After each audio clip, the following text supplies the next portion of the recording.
बिस्मिल्लाहिर्रहमानिर्रहीम। अस्सलाम वालेकुम माय यूट्यूब फैमिली। उम्मीद करते हो आप सब ठीक होंगे। आप सबको रमज़ानुल करीम की बहुत बहुत मुबारक हो। इस माह रमज़ान में सदके अल्लाह ताला आप सबको यूट्यूब में भी कामयाबियाँ दे। तो चले आए रेसिपी की तरफ। आज जो मैं आपके साथ रेसिपी शेयर करने जा रही हूँ वो है बीफ का चार गोश्त, और ये बहुत मज़े की बनी थी रेसिपी, क्योंकि मैंने ये पहली सहरी में बनाई थी। तो आप जब ये रेसिपी ट्राई करेंगे आपको सबको भी ये रेसिपी ज़रूर पसंद आएगी। माशाल्लाह से बीफ की लुक चेक करें कितनी अच्छी आई है। चले आए रेसिपी की तरफ। सबसे पहले हमने बीफ को अच्छे से वॉश कर लेना है। यहाँ पे आप बीफ देखें इसकी कितनी छोटी छोटी सी बोटियाँ बनवा ली थी। तो चले अब इसे मैरिनेट करते हैं। सबसे पहले आप एक खुले मुंह के बर्तन में या बाउल में आपने बीफ ऐड करना है। इसके बाद जिंजर गार्लिक पेस्ट लगाना है, और ये मैंने 1.5 चम्मच लगाया था पेस्ट। इसके बाद हमने अचार गोश्त मसाला लेना है। अचार गोश्त मसाला आपने यहाँ पे आधा पैकेट ऐड करना है, और मतलब 2 चम्मच के करीब आपने बचा लेना है। यहाँ पे मैंने आपको दिखा रही हूँ, ये मैंने इतना बचा लिया है। तो अब हम इस पे अपने स्पाइसेस भी ऐड करेंगे। कुछ लोग यहाँ पे कहते हैं कि अपने स्पाइसेस ऐड नहीं करो, इसके अंदर ऑलरेडी होते हैं, लेकिन ऐड करने पड़ते हैं।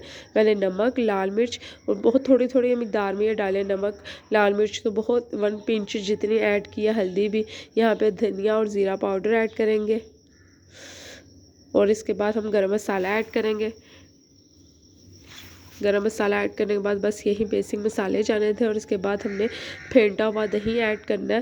पहले दही को अच्छे से आपने फेंट लेना है, इसके बाद दही ऐड करना है। और दही जो है वो मेरा 1 पाव के करीब का दही था, और आधा किलो बीफ में यानी 1 पाव दही आपने फेंट के ऐड करना है। इसके बाद आपने इसको अच्छे से मिक्स कर लेना है।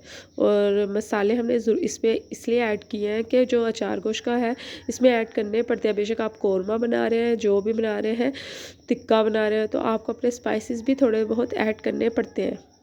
यहाँ पे हमने इसे 2 घंटे के लिए छोड़ दिया था।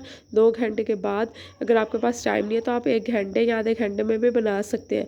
यहाँ मैं बगैर कुकर के बना रही हूँ, तो कुकर में तो टाइम कम लगता है।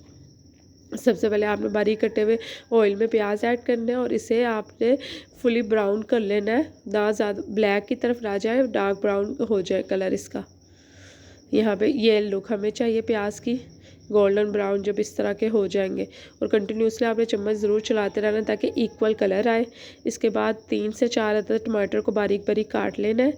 और कोई हमने पेस्ट नहीं बनाना, पेस्ट आपने भी नहीं बनाना। जिस तरह मैं बना रही हूँ इस तरह बिल्कुल आप बनाएं, क्योंकि पेस्ट और इसका डिफरेंस काफ़ी है।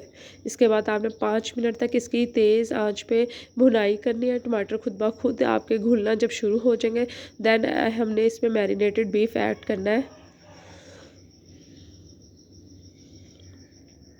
यहाँ पे बीफ ऐड करने के बाद आपने इसकी जो भुनाई करनी है, हाई फ्लेम पे आपने 5 मिनट फुल इसकी भुनाई करते रहना है, ताकि बीफ पे भी कलर आ जाए इसका। यहाँ पे मुझे भुनाई करते हुए 5 मिनट हो चुके थे। यहाँ पे देखिए ऑयल सेपरेट होना शुरू हो गया था। अब हमने इसमें जिस बर्तन में मैरिनेट किया था मैंने उसका खंगाल ऐड किया, और वो 2 गिलास के करीब मैंने पानी ऐड किया था, जिसमें हमारा गोश्त टेंडर हो जाए। मैं बगैर कुकर के बना रही हूँ, आप कुकर में उस हिसाब से आपके कम टाइम लगेगा। तो मैंने इसे पहले पानी में बॉयल आने लगेगा, तब इसे मैंने कवर करके लो फ्लेम पे 1 घंटे के लिए छोड़ दिया था। यहाँ पे देखें पानी को बॉयल आना शुरू हो गया था। अब इसे कवर करके 1 घंटे के लिए आपने छोड़ देना है, और ये पकता रहेगा जब आपका गोश्त फुली टेंडर हो जाएगा। यहाँ पे देखें 1 घंटा हो चुका था। अब ये तेज़ आंच पे इसकी भुनाई कर लेना। अभी पानी कम रह गया, इसको हमने पूरा ड्राई कर लेना है इसका पानी। यहाँ पे देखें पानी है, और माशाल्लाह से गोश्त हमारा फुली टेंडर हो चुका था। यहाँ पे मैं आपको गोश्त चेक करके भी दिखा देती हूँ 1 घंटे में बगैर कुकर के।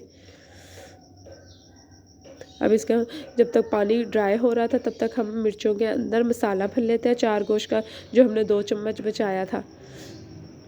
ऐड करने के बाद हमने इस पर नींबू ऐड करना है, और नींबू जो है वो हमने एक अदद लिया था, और इनफ था एक।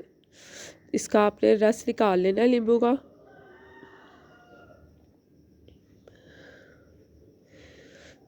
नींबू को स्क्वीज़ करने के बाद हमने यहाँ पे बारीक और मोटी दोनों मिर्चें ली थी। मेरे पास इस टाइम मोटी सिर्फ 2 से 3 अदद पड़ी थी। इसके साथ ही हमने बारीक भी ऐड कर ली थी। अगर आप बारीक मिर्चें लेंगे तो उसके अंदर से आपने सीड रिमूव कर देने हैं, इसके बीज को रिमूव कर देना है।